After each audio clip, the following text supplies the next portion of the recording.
The Hells Angels biker found the little girl frozen beside a collapsed cabin, and his next move split the blizzard open. Hello everyone. Before we begin today's story, I have a small favor to ask. Please hit subscribe and turn on the notification bell so you never miss our channel's new videos. It's quick, free, and the best way to support us in bringing you more dramatic stories. Your support means the world to us. Where are you watching from? Drop your city or country in the comments below. Thank you very much. Now, let's get started. The blizzard was fierce, the winds howling through the mountains like an angry beast, the snow coming down in thick sheets, piling up over everything in sight. It was the kind of storm that could swallow you whole, the kind of storm that made even the toughest men second-guess their decision to be out in it. But for Marcus Steele Thompson, a Hells Angels veteran, this storm felt strangely familiar. He had weathered many in his life, but none that had led him to a small, abandoned cabin on the edge of a forest in the middle of nowhere. He had been riding through the storm for hours, his Harley's engine cutting through the snow like a knife, the only sound in the vast, empty landscape. But then, just as he was about to give up and seek shelter, he saw something. A flash of movement in the snow, something, or rather, someone, lying motionless just outside the collapsed cabin. He hit the brakes, his tires screeching against the icy road, sending a cloud of snow into the air as he skidded to a stop. Marcus's heart pounded in his chest as he dismounted, his boots sinking into the snow with each heavy step. His leather jacket flapped in the wind as he moved toward the figure in the snow. At first, he thought it was just a pile of clothes, a trick of the light, maybe some debris blown by the storm. But as he got closer, he realized it was a little girl, no older than 8, her body frozen stiff, her face pale and blue from the cold. She was lying beside the cabin, her tiny hands clutching her coat, as if trying to keep the warmth close. The sight hit Marcus harder than he expected. He was a Hells Angel, known for his tough exterior, but in this moment, he felt something shift deep inside him. He dropped to his knees beside her, his heart racing. Her breathing was shallow, barely noticeable, and her small body shivered despite the thick layers of snow around her. "Hey, little one," he muttered, shaking her gently. No response. Her eyes were closed, her face frozen in an expression of pure fear. Panic surged through him. He knew she wouldn't last much longer out here in the storm. Without thinking, he wrapped his arms around her, lifting her effortlessly into his arms despite the weight of the snow and the harsh winds. He could feel her body trembling in his grasp, her tiny hands clutching at his leather vest as if she were trying to hold on to something, anything that would keep her alive. He carried her inside the collapsed cabin, the walls barely standing, but offering some shelter from the storm. Inside, he laid her on the floor and quickly started a fire using the few dry logs he could find. His hands worked quickly, his years of survival training kicking in as he stripped off his jacket and wrapped it around her to keep her warm.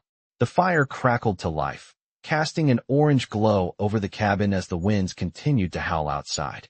Marcus sat beside her, his heart still pounding in his chest. He watched her closely, waiting for some sign that she was still alive. After what felt like an eternity, her eyelids fluttered, and she took a shallow breath. Marcus let out a sigh of relief, but the battle wasn't over yet. He had to get her to safety, and fast. The storm was only getting worse, and they were miles away from the nearest town. But for now, at least, she was alive, and that was all that mattered. I could feel her warmth slowly returning, a faint, fragile sign of life.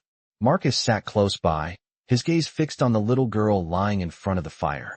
The flames crackled in the cold air, sending out waves of heat that seemed to fight the relentless chill from the storm outside.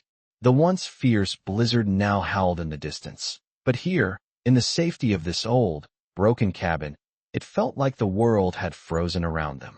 He could barely understand the emotions swirling. Inside him, he had seen his share of suffering, of violence, of things that made his heart hard. But this was different.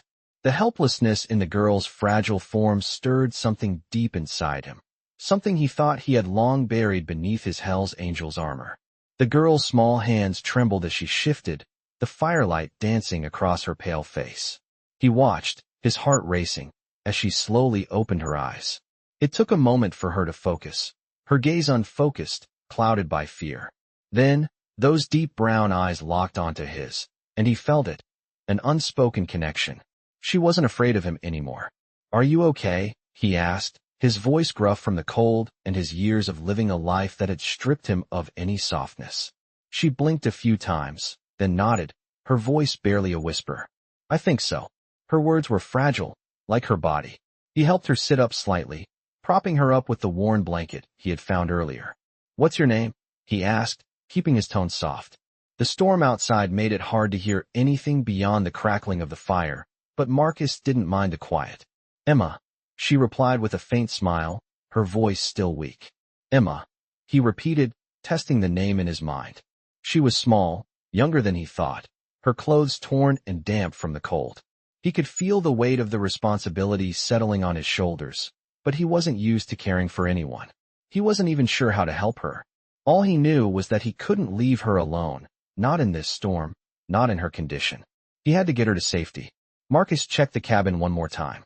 The roof was caving in, and the walls were barely holding up against the wind. But it was shelter, and it was all they had. He looked out the window at the swirling snow outside. It was far too dangerous to attempt to leave now. He couldn't risk it. "You're safe for now," he said, trying to reassure her. "But we need to stay here until the storm passes." Emma nodded again, her eyes drifting closed as exhaustion began to take over. Marcus moved to gather more firewood, trying to keep the warmth steady. He didn't know how long they would be stuck here, but he couldn't let her freeze. As the hours passed, he kept an eye on her, checking on her condition every so often.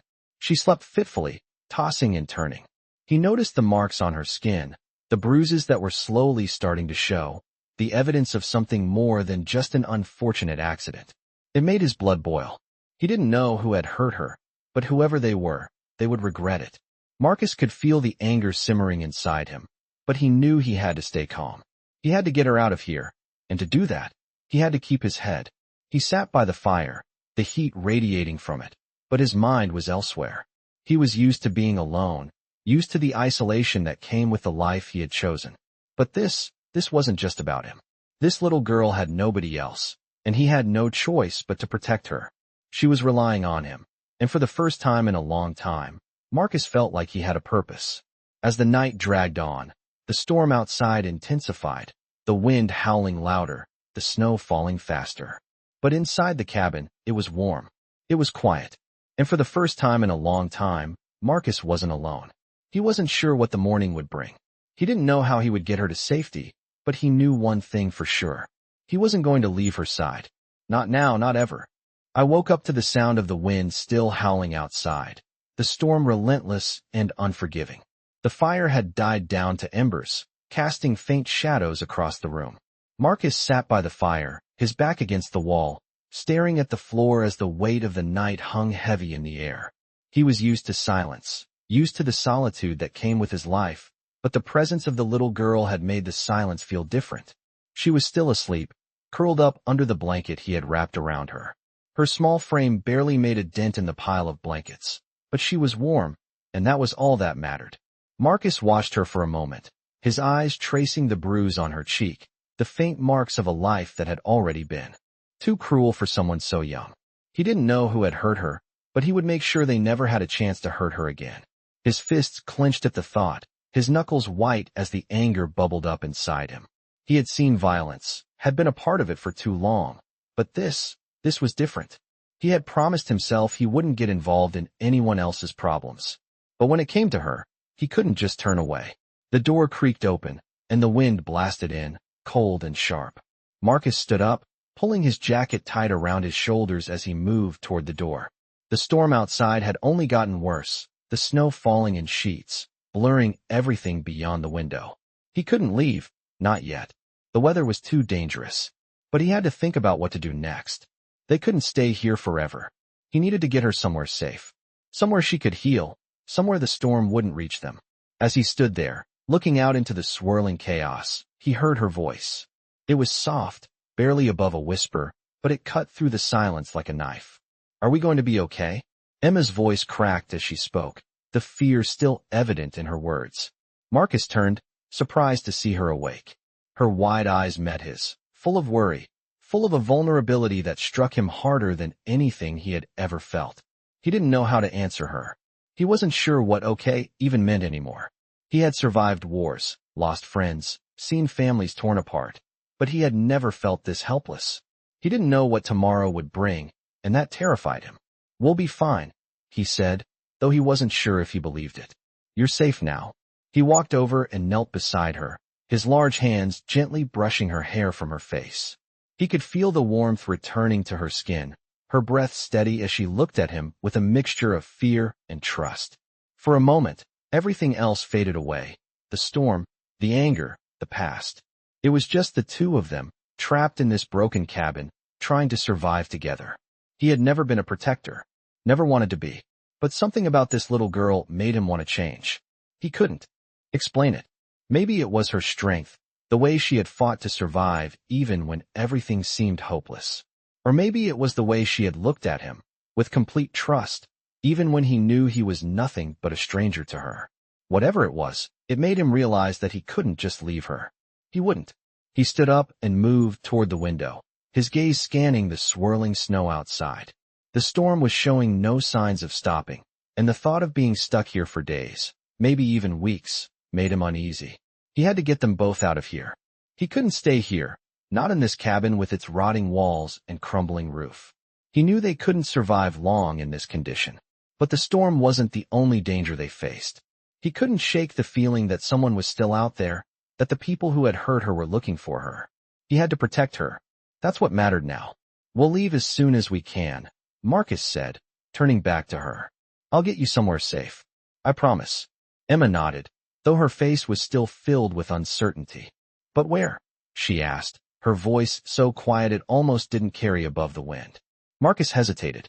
He didn't have the answers, didn't know where to go. But he knew one thing. He wasn't going to leave her behind. Not now. Not ever. He walked over to the fire, stoking it with the last of the wood. The flames crackled to life again, warming the room and giving him a moment to think. He needed a plan, and he needed to move fast. The storm was his first problem. The second, however, was the hardest. He had to get her away from the people who had hurt her. He had to figure out who they were, and he had to do it before they came looking for her again. He couldn't let them find her, not while he was still breathing. He turned back to Emma, his face grim, but his voice steady. "Don't worry," he said, as much for himself as for her. "We'll get through this." I woke up to the sound of the storm still raging outside.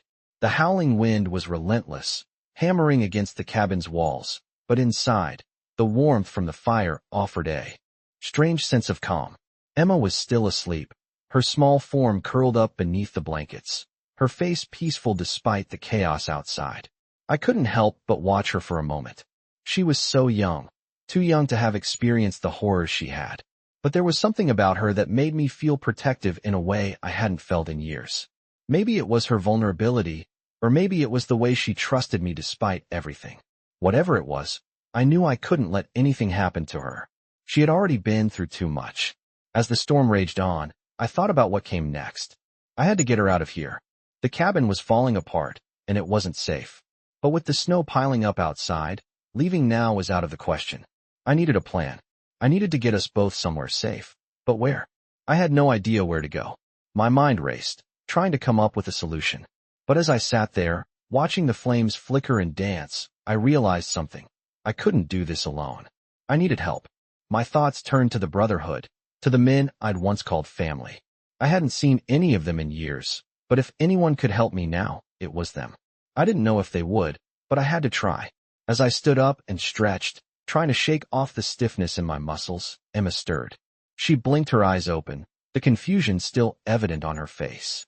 "Is it still snowing?" she asked, her voice soft, still recovering from the exhaustion of the night. I nodded. "Yeah, it's still coming down pretty hard. We'll have to wait until it clears up before we can leave." She looked up at me with concern in her eyes. "Are we going to be okay?" she asked again. The question hit me hard. I wasn't sure we would be okay. The storm was bad, and there were people after her. People who had hurt her and who wouldn't stop until they got what they wanted. But I couldn't tell her that. I couldn't let her see the fear that was creeping into my own heart. "We're going to be fine," I said, forcing a smile. "I'm not going to let anything happen to you." She nodded, but I could tell she wasn't convinced. I didn't blame her. I wasn't convinced either. But I couldn't afford to show fear. Not now. Not in front of her. I moved over to the window, peering through the frost-covered glass. The world outside was a blur of white, the snowflakes coming down in thick sheets, reducing visibility to nothing. I had no idea what time it was, but it felt like we had been stuck here for days. I glanced back at Emma. "I'm going to go check outside," I said. "Stay here, okay? Keep warm." She nodded without protest, her eyes heavy with sleep. As I stepped outside, the cold hit me like a wall. The wind sliced through my jacket, and the snow quickly piled up around my boots. I scanned the area, but there was nothing to see but the endless expanse of white. I knew I couldn't stay out long. The storm was only getting worse. I made my way back to the cabin, my mind racing. I couldn't wait much longer. I needed to find a way out of here before things got worse. As I stepped back inside, Emma was already sitting up, the blanket still wrapped around her small frame. "Is it safe?" she asked, her voice barely above a whisper. I nodded, trying to sound confident, though I was anything but. "Yeah, it's still bad out there. But we're safe for now." I moved to the fire and added more wood, watching as the flames roared to life. I couldn't keep her here forever. I had to get us both out of here before the storm got even worse. "I'm going to make a plan," I said, more to myself than to her. "We'll be out of here soon."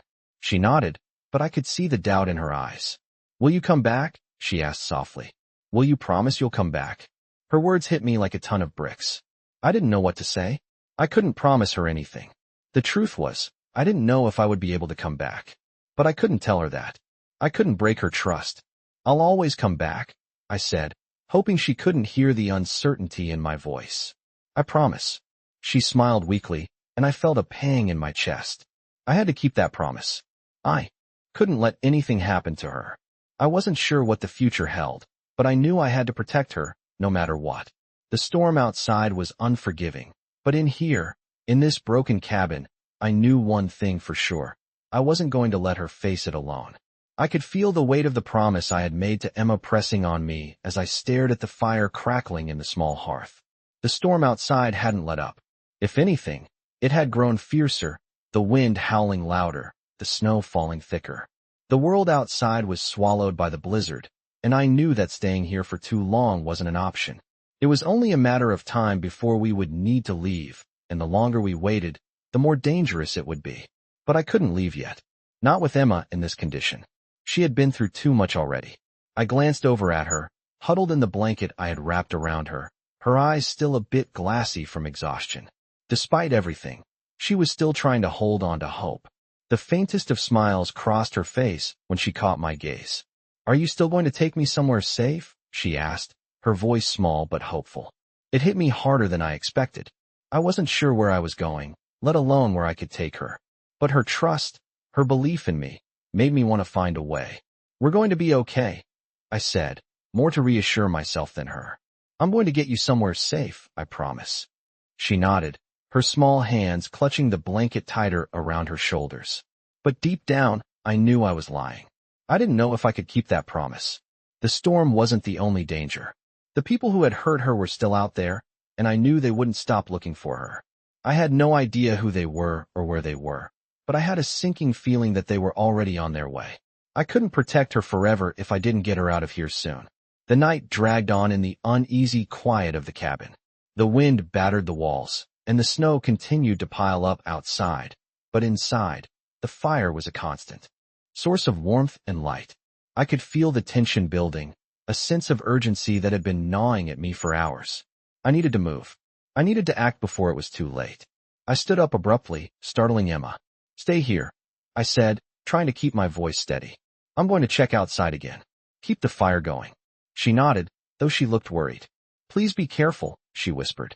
Her words stopped me in my tracks, and for a moment, I felt a rush of emotion that I hadn't expected. I wasn't used to being cared for, but in that moment, I realized just how much she needed me. I couldn't fail her. Not now.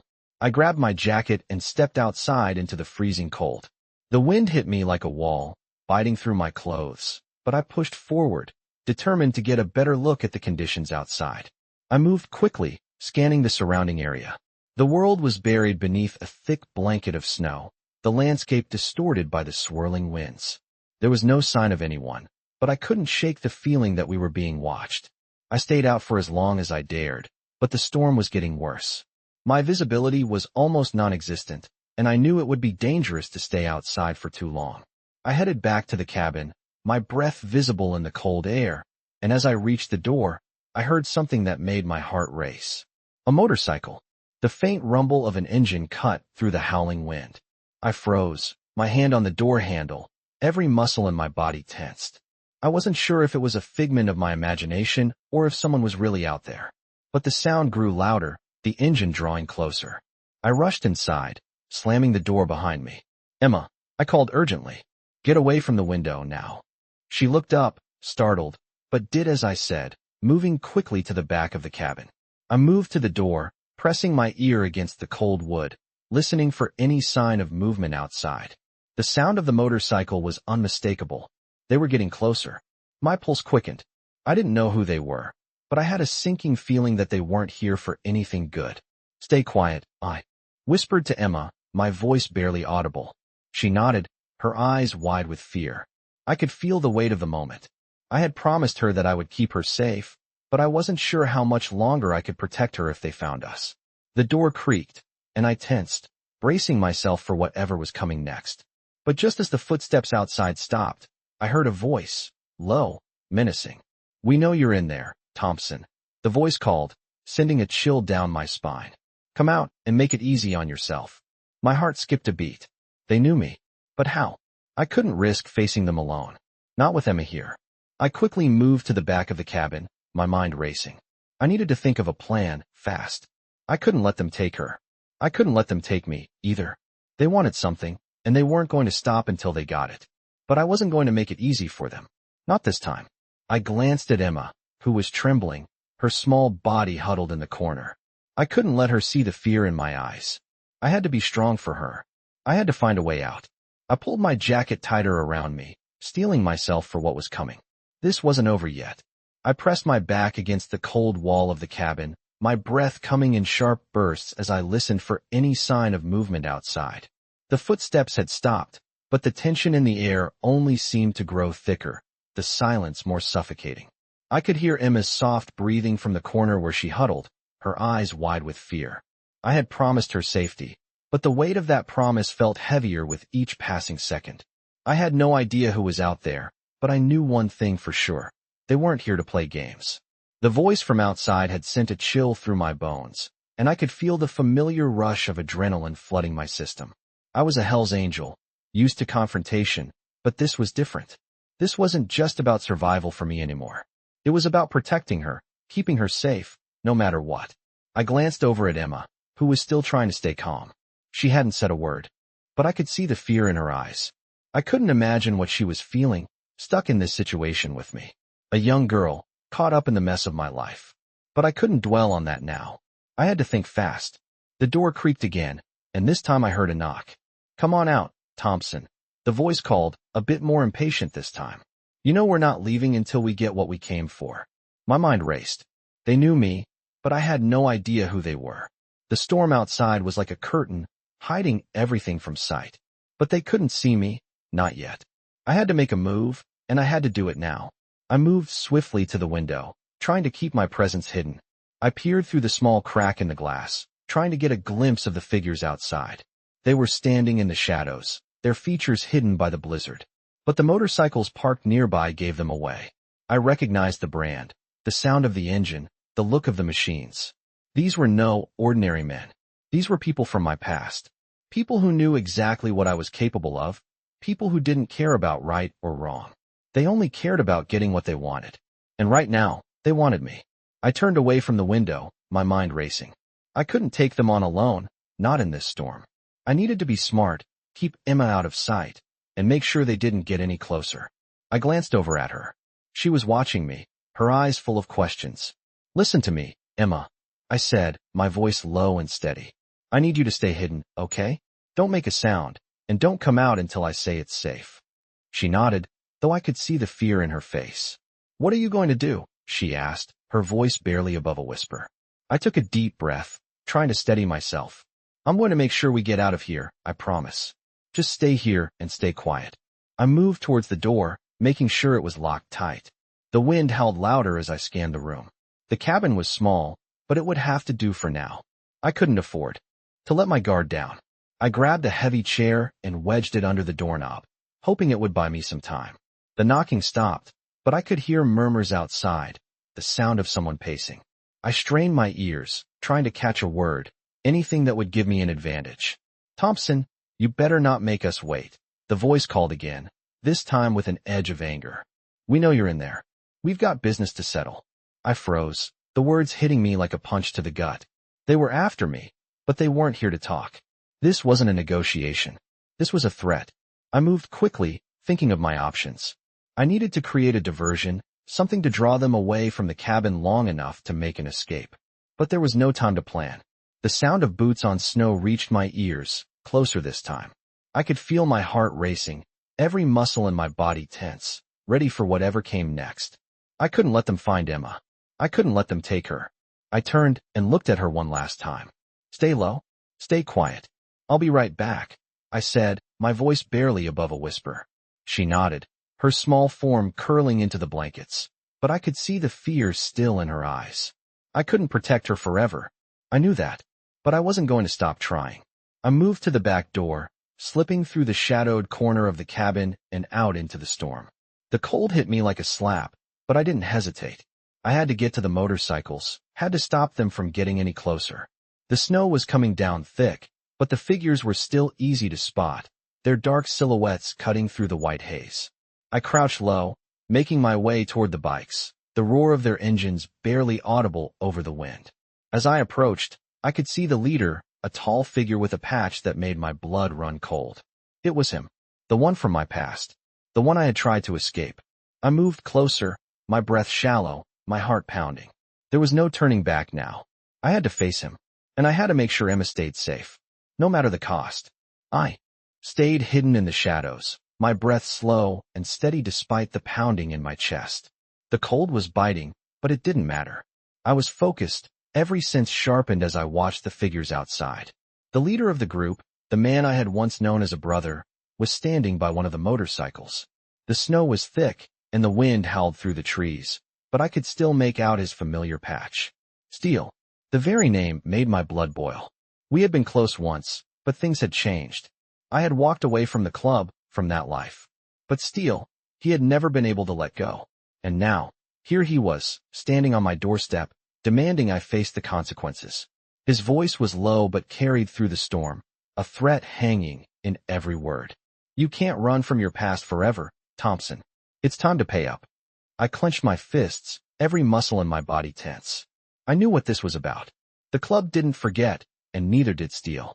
The debts I had run from, the people I had betrayed, they were all catching up to me. But this time, I wasn't going to run. I wasn't going to hide. Not with Emma inside. Not with her depending on me. Steele had made his choice. And now, so had I. I moved out of the shadows, stepping quietly through the snow, my boots crunching beneath me. I kept low, my eyes never leaving the men around the bikes. Steele was looking around, as if he knew something was off. I couldn't let him find Emma.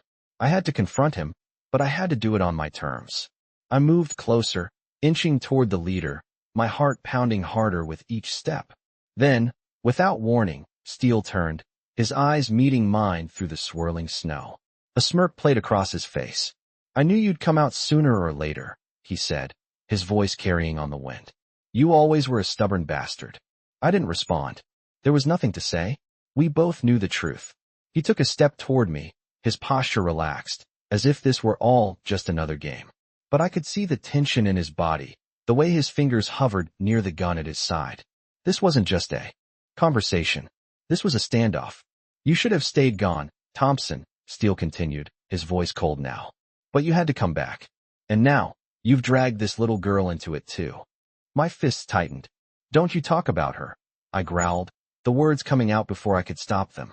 Emma was nothing but a pawn to him, a weakness he could use against me. But I wasn't going to let him. Not now. Not ever. Steele took another step, but I didn't flinch.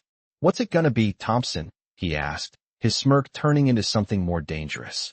"You gonna fight me, or are you gonna hand over what we're owed?" His men moved in, surrounding me, but I didn't care. I wasn't about to give in. "I'm not handing you anything," I said, my voice steady despite the anger bubbling inside me. "And I'm not going anywhere." Steele's expression darkened, his eyes narrowing.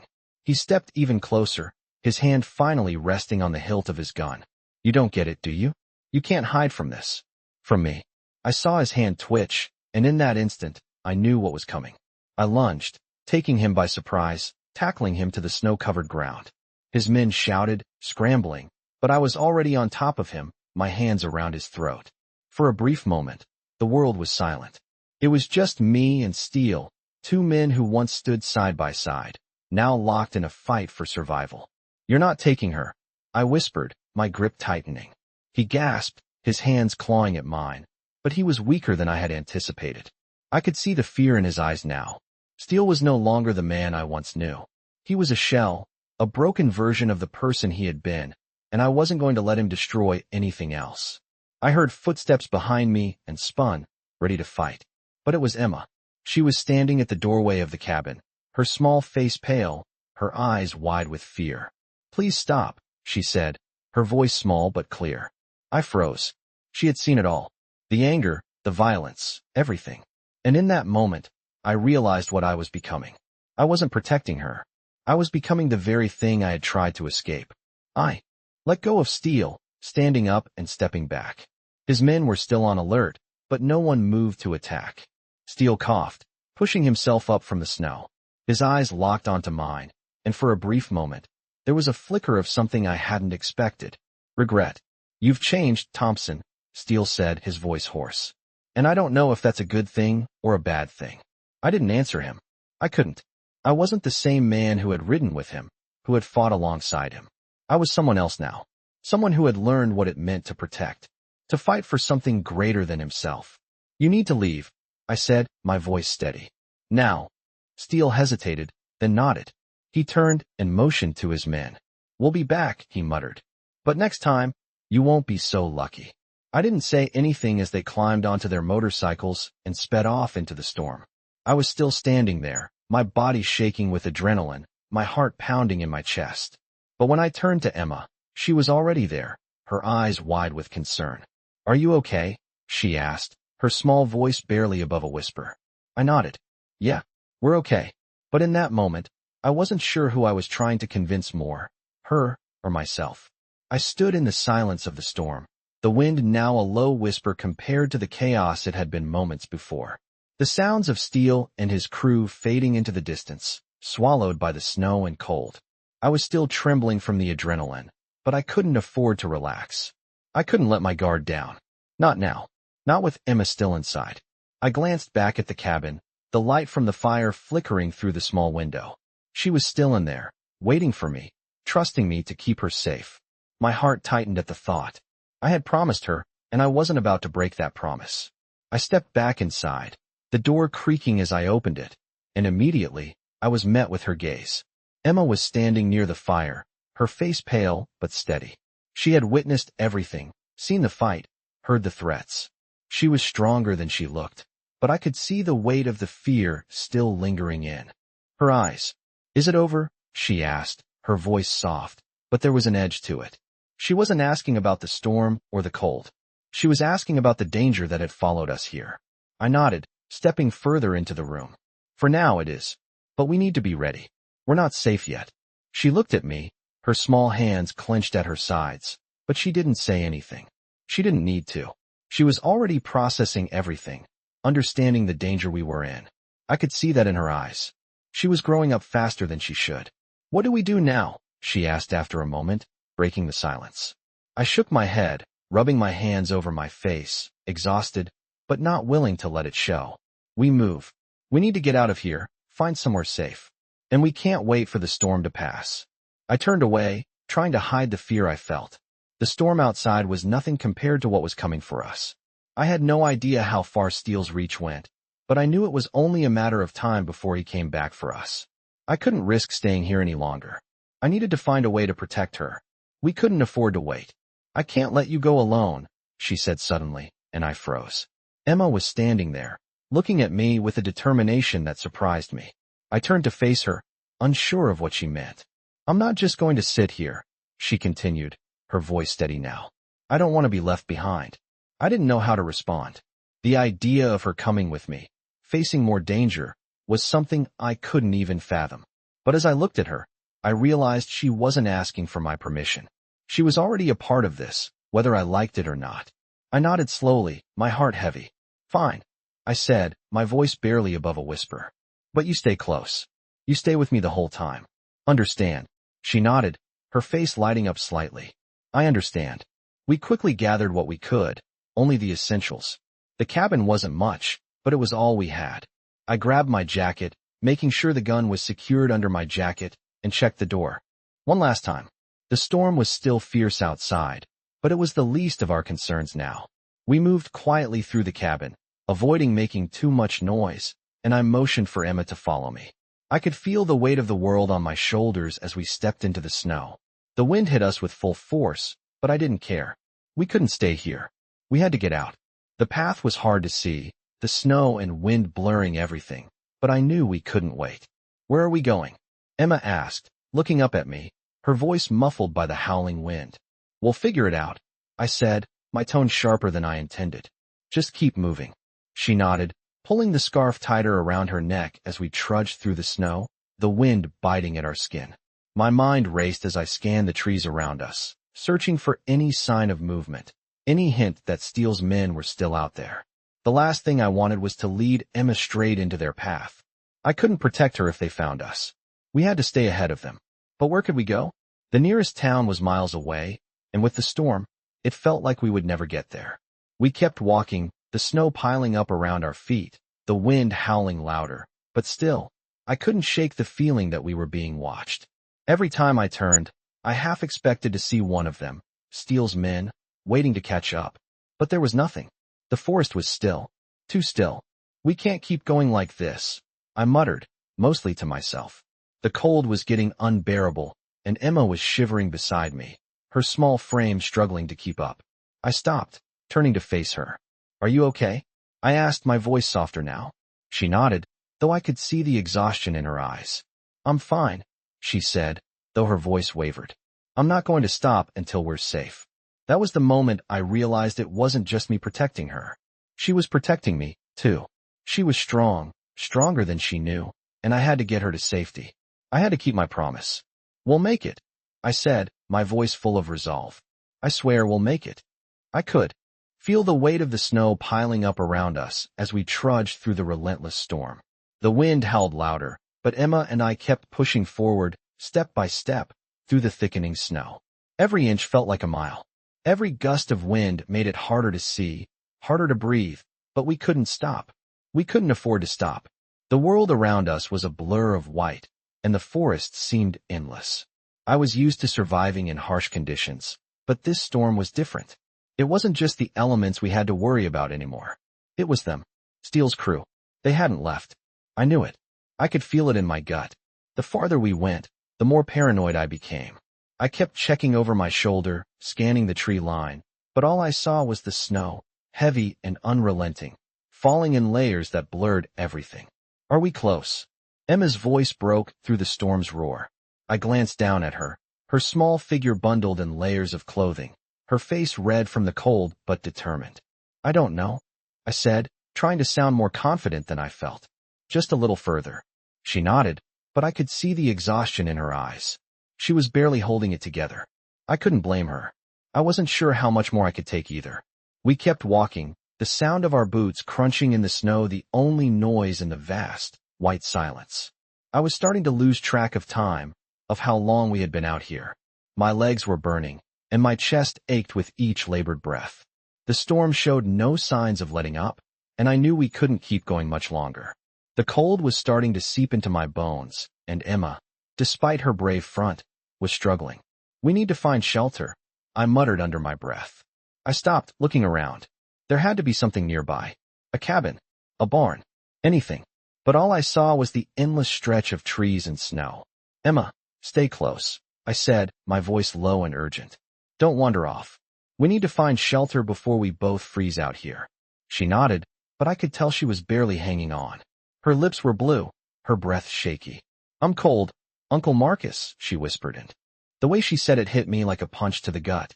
I wasn't her uncle, but she had called me that anyway. It didn't matter. What mattered was that I had to keep her safe. I scanned the area again, my eyes narrowing as I searched for any sign of refuge. And then I saw it. In the distance, partially obscured by snow and trees, there was a shape. A structure. A cabin. I didn't think, I just moved. "Come on, Emma," I said, my voice firm as I grabbed her hand and started walking faster, pushing through the snow with everything I had left. She stumbled, her legs shaking, but I didn't stop. We had to make it. We had to. The cabin was closer now, and I could see it more clearly through the snow.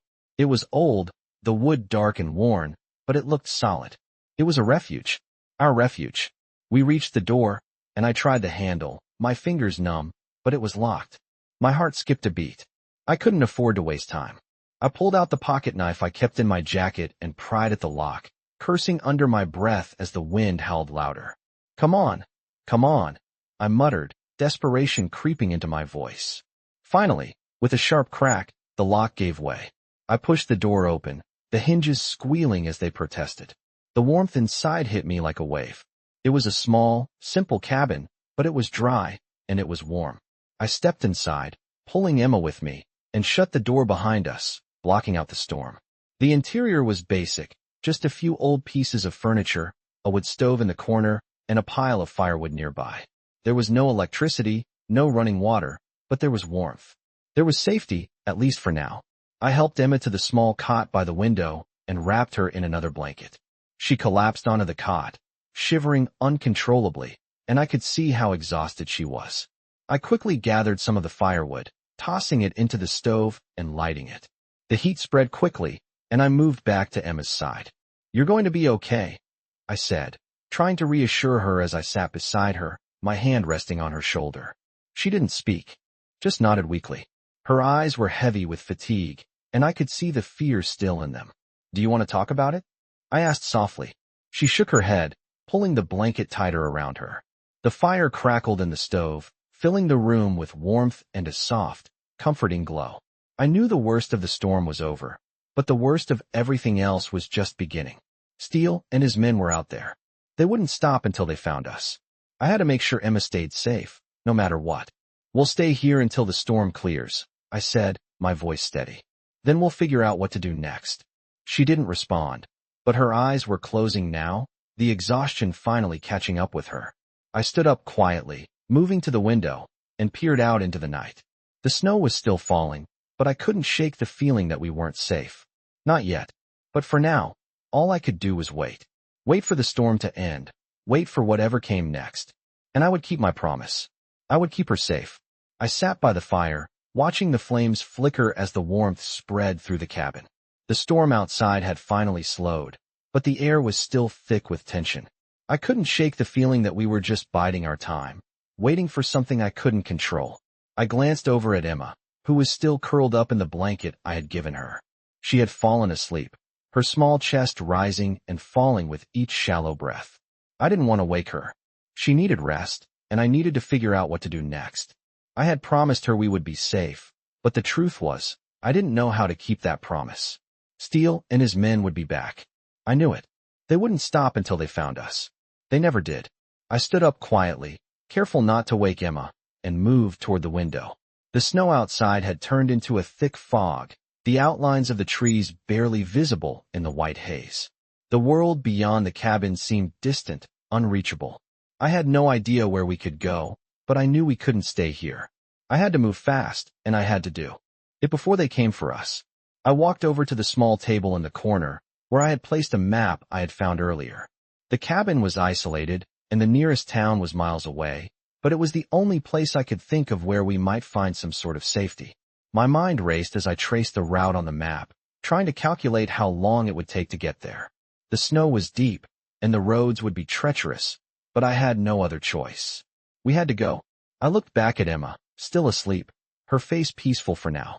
I couldn't help but feel guilty. She was just a kid, caught in this mess because of me. I had pulled her into a life she didn't deserve, a life of danger, of constant fear. But I wasn't going to abandon her. I couldn't. I walked back to the fire and stoked the embers, trying to keep the warmth alive as long as I could. I needed to make sure we had enough energy to move, enough strength to get out of here. The storm had weakened, but the cold was still a threat. We would need supplies, something to keep us going. I couldn't afford to take any chances. I looked around the cabin, mentally making a list of what we would need.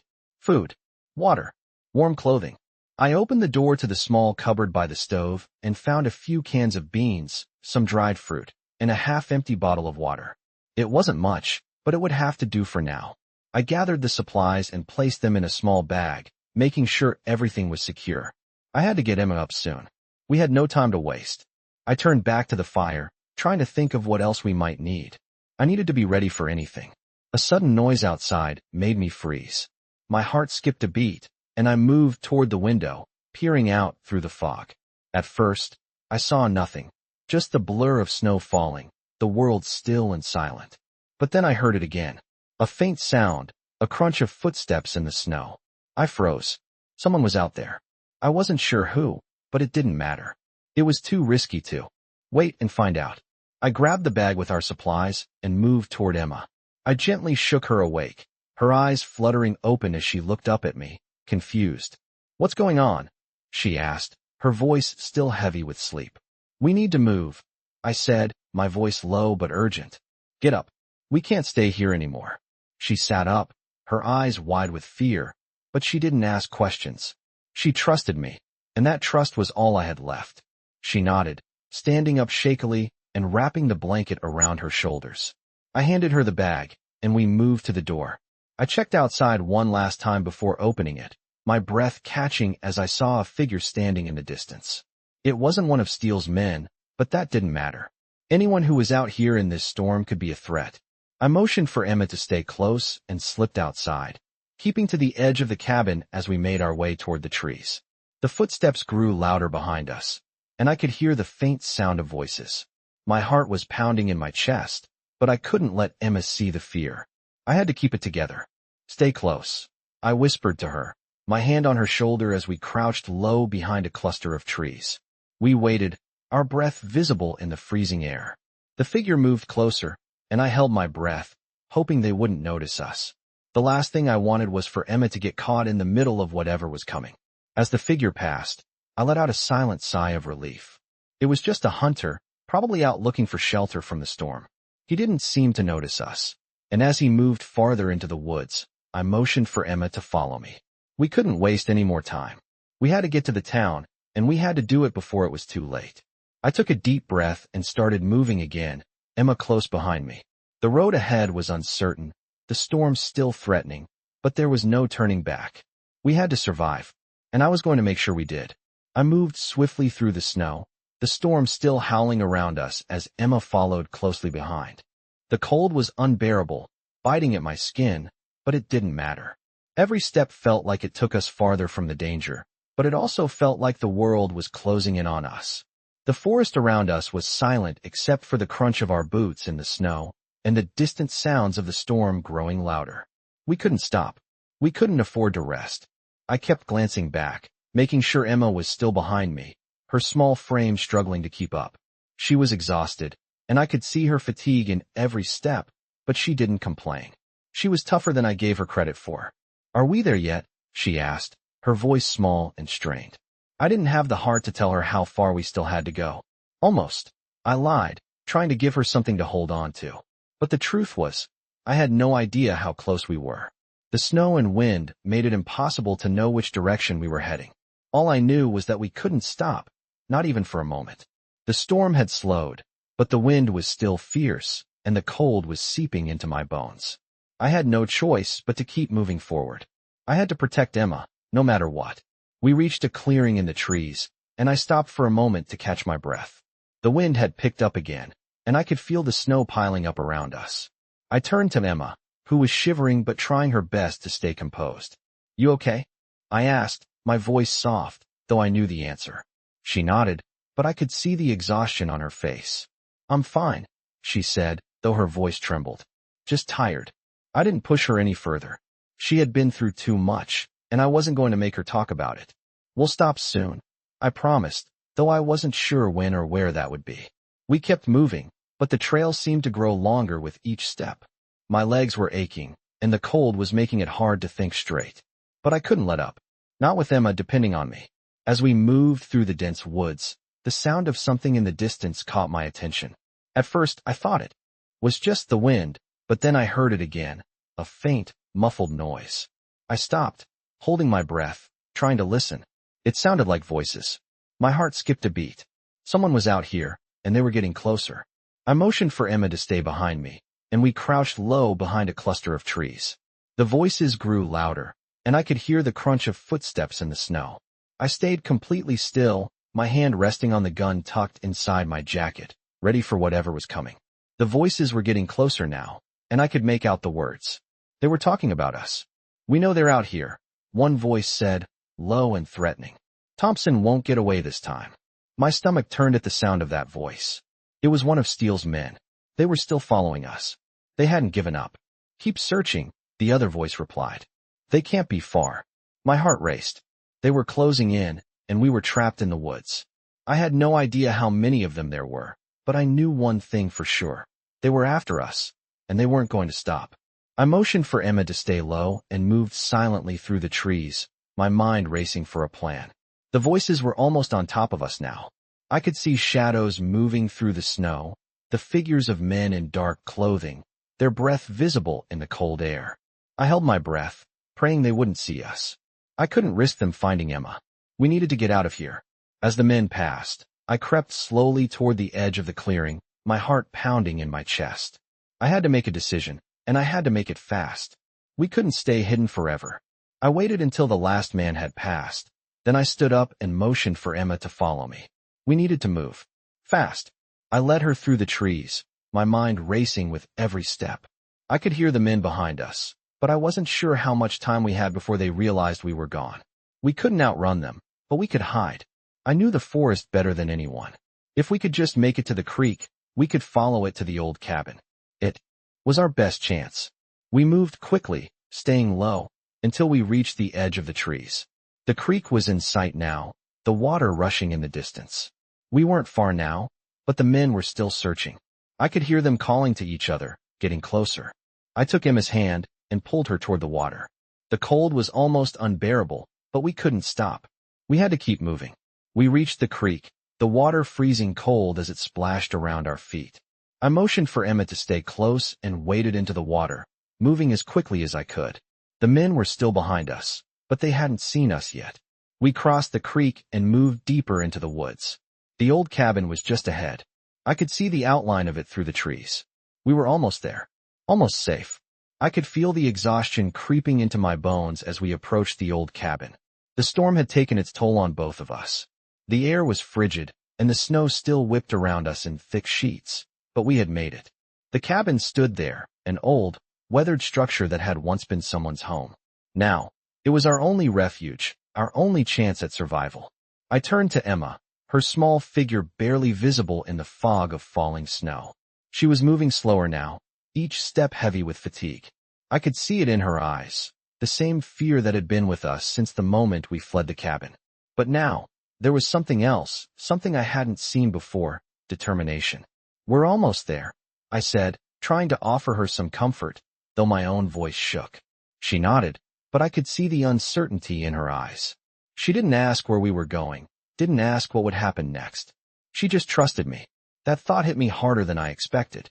I wasn't just fighting for myself anymore. I was fighting for her. We reached the cabin, and I quickly opened the door, the old wood creaking as it gave way. Inside, the air was cold, but not nearly as bad as the outside. It was a small space, barely enough to stand up in, but it would do. I closed the door behind us and locked it as best I could, the sound of the wind outside muffled by the walls of the cabin. "You're safe now," I said, my voice rough from the cold.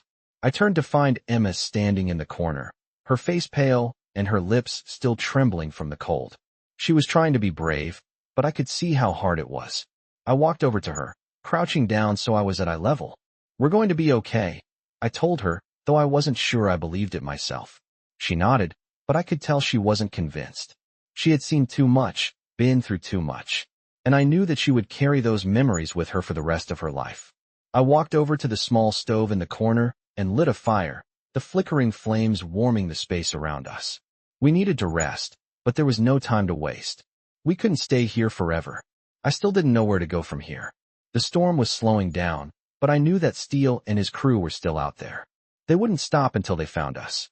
I couldn't let that happen. Not now. Not after everything we had been through. I moved back to the small cot in the corner and sat down beside Emma. She had wrapped herself in a blanket and was staring into the fire, her face drawn and tired. "What now?" she asked, her voice barely above a whisper. The question hung in the air, the weight of it pressing down on me. What now? I didn't have an answer. I didn't know what the future held for us, but I knew I had to keep her safe. I had promised I would protect her, and that's exactly what I was going to do. "We wait," I said finally, though I knew it wasn't enough. We had to leave. We couldn't just hide here forever. But I couldn't figure out what the next move should be. Steele had too many people out there, and the last thing I wanted was to lead them right to us. "We'll stay here for now, and when the storm clears up, we'll figure out a plan," I said, my voice steady, though doubt lingered in the back of my mind. Emma looked at me, her expression unreadable. "Will we be okay?" she asked again. The same question she had asked earlier. I swallowed, my throat tight. "We'll be okay," I repeated, but this time, I wasn't sure I was convincing myself. I couldn't afford to let her see how scared I was. I couldn't afford to show any weakness. I needed to keep my promise to her. And for that, I had to keep moving, keep fighting. Even if I didn't know what came next, I couldn't let her down. She needed me, and I wasn't going to stop until I got her to safety. I stood up, pacing the small cabin as I tried to think. The fire crackled in the corner, the only sound in the stillness. I couldn't stop thinking about Steele and his men. They were still out there, and if they found us, it would be over. But I couldn't run forever. We had to find a way out of this mess. I looked over at Emma, who was still wrapped in the blanket, her eyes closed now as she tried to sleep.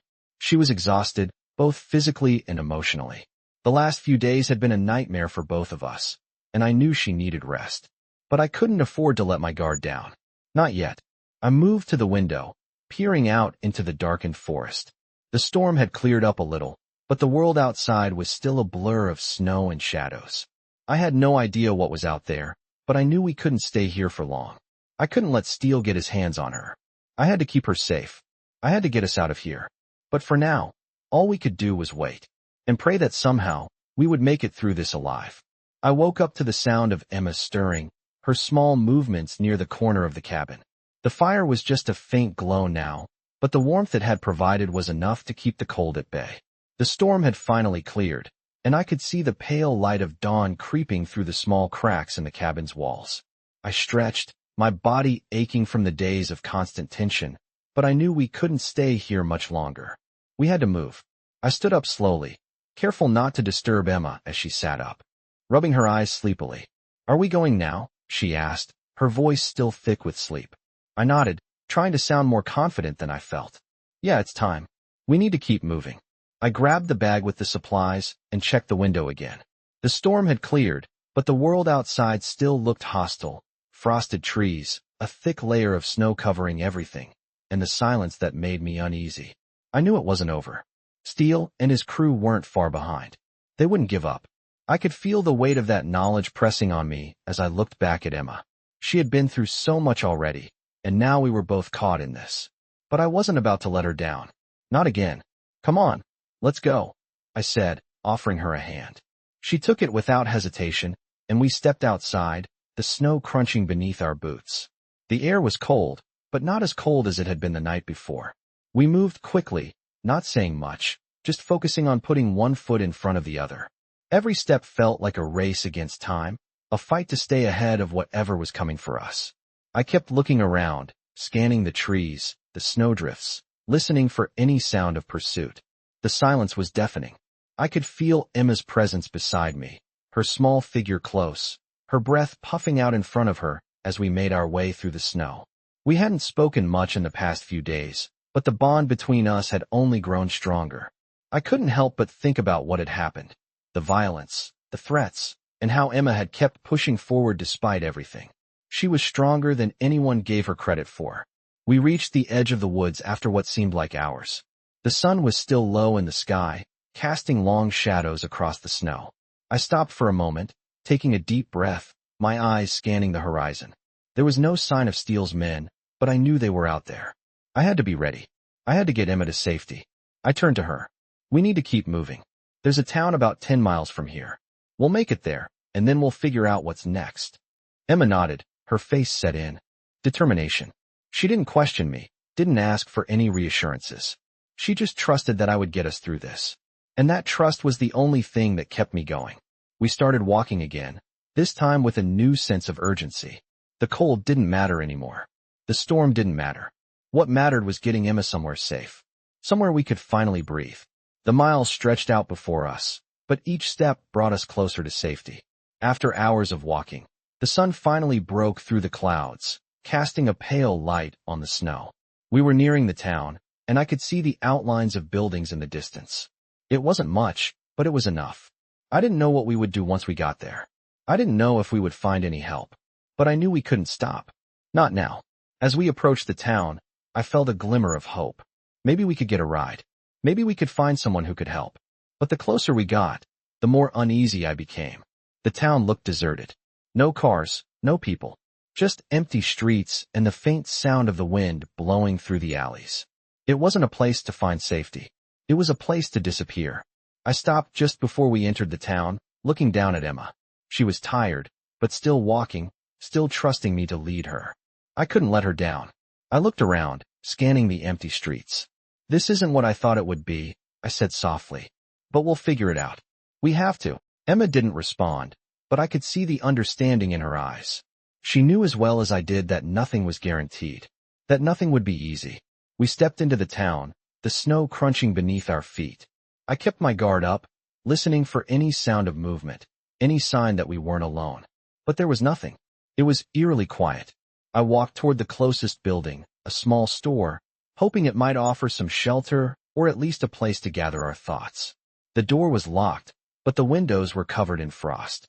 I moved around the back, finding a small entrance. It wasn't much, but it would do. I turned to Emma. We stay here for now. Just keep quiet. We'll figure out what to do next. She nodded, and we stepped inside, the warmth of the building a welcome relief from the cold outside. It wasn't much, but for the first time in days, I felt like we were finally out of the storm. Safe, at least for now.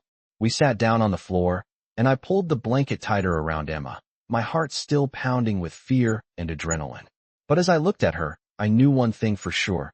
I wasn't going to stop. I would keep her safe. I would do whatever it took. And no matter how far I had to run, I wasn't going to let anyone take her from me.